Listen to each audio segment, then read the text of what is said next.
Once you've written the divorce papers, pack your things quickly and get out of my house, my husband said, sneering provocatively. Beside him, his mistress was dreamily looking around the house. Wow, all this high-end brand furniture. How lovely. It's a house that fits me perfectly. I felt a twinge at those words and reminded my husband.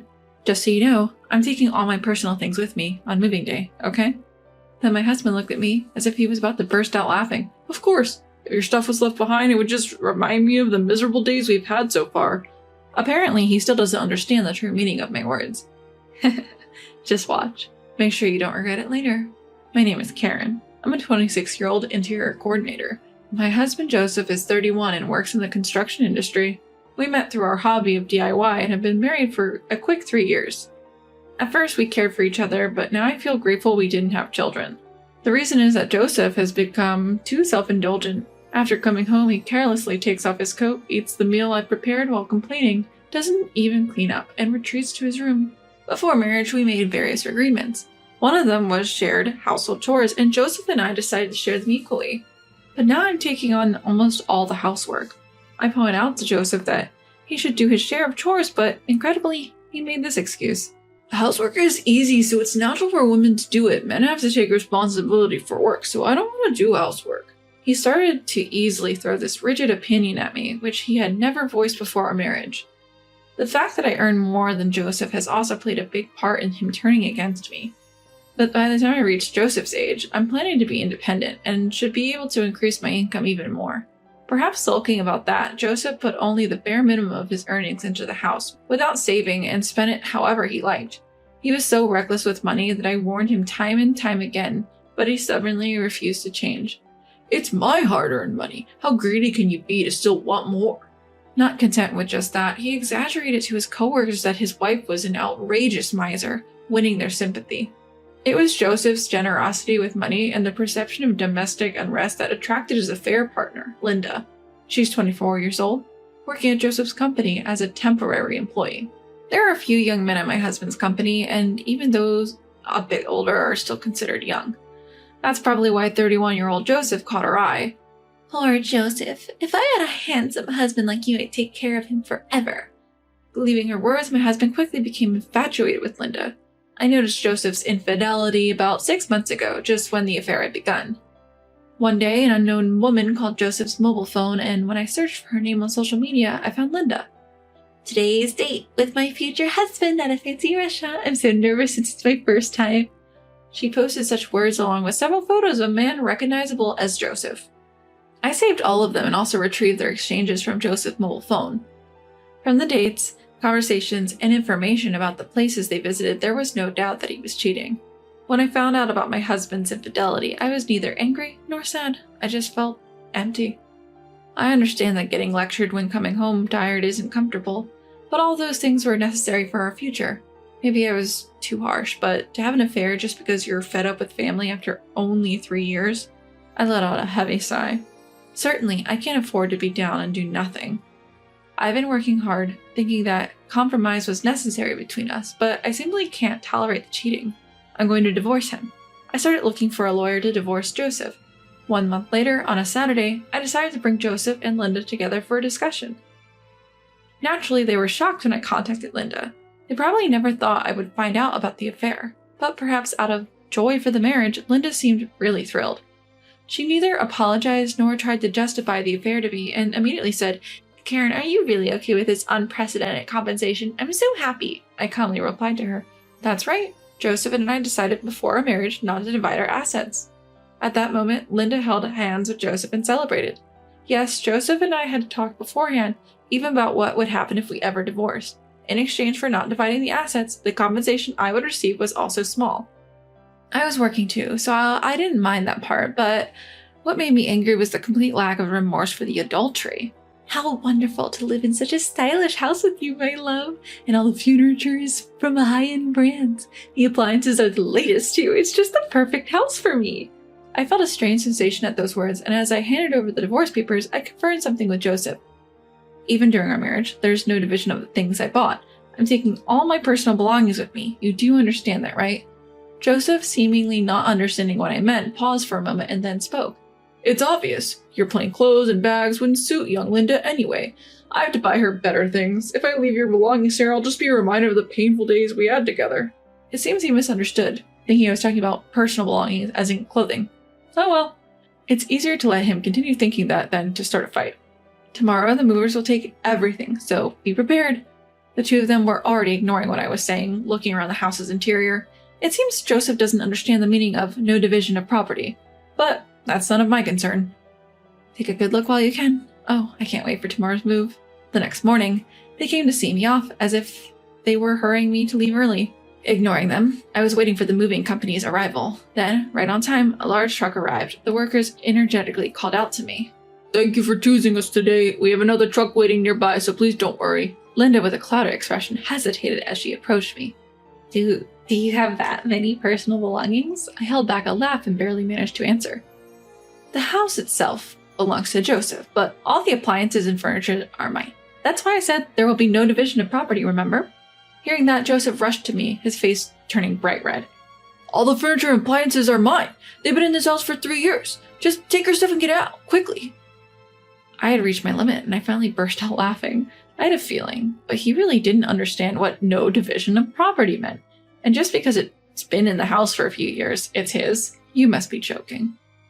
"Hey, you're not really planning to take everything, are you?" Perhaps panicked by my attitude, Joseph lowers his voice to check with me.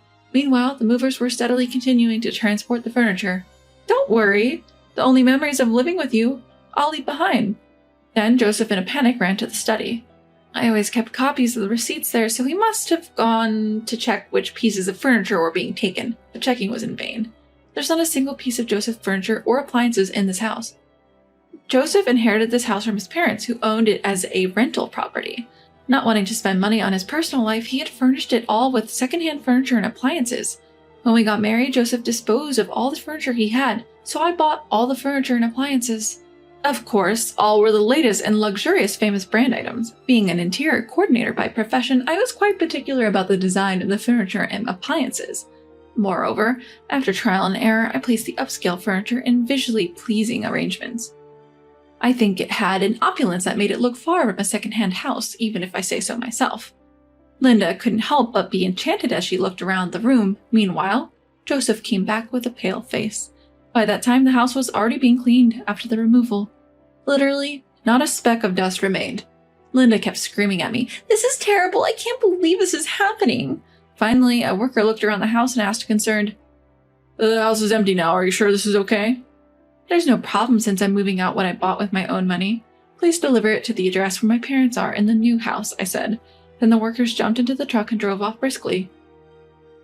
"Hey, I didn't hear about this. What are you going to do?" Linda was still angry, coming at me again. Just then, a car pulled up from behind and she jumped in alarm. "Wait, who's coming out? What are you plotting?" she yelled. Perhaps she realized I was still up to something. She looked utterly bewildered. "Karen! It's been a while. Is it true you're giving me the wallpaper?" A friend of mine emerged from the car.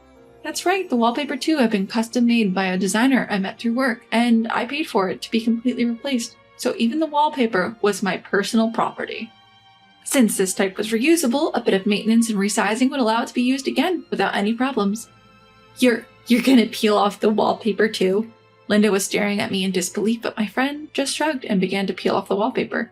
"Please, can't you at least leave that alone?" My husband pleaded with me, but I ignored him. "If you see my personal belongings I left behind, you'll be reminded of me. And that's unpleasant, right? That's why I decided to give it all to my friend." Having said that himself, he couldn't correct it, and he was confused and panicked. Generally, if you replace all the wallpaper in a house, it costs at least $5,000. Since they have to buy new furniture as well, it's undoubtedly a painful expense for them. I had all the tasteful furniture and appliances removed without leaving a single piece, and even the wallpaper was peeled off. Now the house looks older than its actual age. To live a sweet life in a room that looked good before the contractors came in. For the two of them, who had such a dream, it must be an unbearable reality. They seemed to have no energy left to complain to me, and Joseph and Linda were dumbfounded. After seeing off my friend with a smile as she collected the wallpaper, I got him in the car. "Well, this is goodbye. Farewell." I casually bid farewell to the two of them and left the empty house behind. Afterwards, I used the furniture and appliances in my new home, but I soon got sick of the fact that Joseph had used them and called a friend who was a buyer to sell them. Fortunately, they were in very good condition, and I was able to sell them for a higher price than expected. What kind of furniture should I buy next? Where should I place them? As I was thinking about these things, I got a call from Joseph after a long time. Linda just won't stop going on about having you arrange the furniture. Come to the house once. I didn't want to meet them, and it troubled me a lot, but my interest as an interior coordinator won out. What kind of furniture had those two bought? What kind of interior design did they want? All right, I'll go just to hear what you have to say. I found myself agreeing. Really? Remember, you promised. Joseph exclaimed with apparent joy before hanging up. On the promised day, I arrived at their place and was shocked at what I saw. They hadn't even re-wallpapered. And as for the furniture and appliances, it was all obviously secondhand stuff gathered from used goods stores. It looked exactly like a cheap apartment where a student might live. A whole month had passed since we parted ways, and this was just too much. Wait, what is this? This is beyond an interior design problem. I was at a loss for words. Linda took this as an insult and exploded in anger. We gathered this stuff just to live for now. We'll replace it soon. Since you took everything, use your connections or whatever, and make this a house we can brag about to our friends. She seemed to be very unhappy with a life surrounded by secondhand furniture and appliances. She was irritated throughout our conversation. Even asking for the budget, it wasn't enough for my fee. What's this? You're a talented coordinator, but you can't do this? You're useless. Facing Linda's indignation, I was dumbfounded and explained. Any coordinator, no matter how skilled, can't do much with such a limited budget. This is ridiculous and way beyond connections. She seemed serious about having me arrange high-end brand furniture and appliances on such a tight budget. Linda, now entirely frustrated, finally began to explode in anger. What? Ridiculous. Did you come here just to look down on me? If you don't like it, I'll leave, but if you want to furnish your home on that budget, you should at least polish your interior sense. You really are making fun of me. But just because you have a slightly fashionable job, don't get so overconfident. Hey, stop it. Joseph tries to calm Linda down with a weary look on his face. Joseph, say something to her. Just stop it, both of you. Linda, please be quiet. I'm sorry for the noise. After everything, I had to marry Linda. But as you can see, she's angry all the time, and it's tough every day. Apparently after I left, they had a big fight in the now empty house, but since Linda had already quit her job to get married and had reported the marriage to her parents, she had nowhere to go. Joseph confessed that he married Linda solely out of compromise so she would take care of the housework. But such a marriage was bound to fail, and thus he had given up so soon.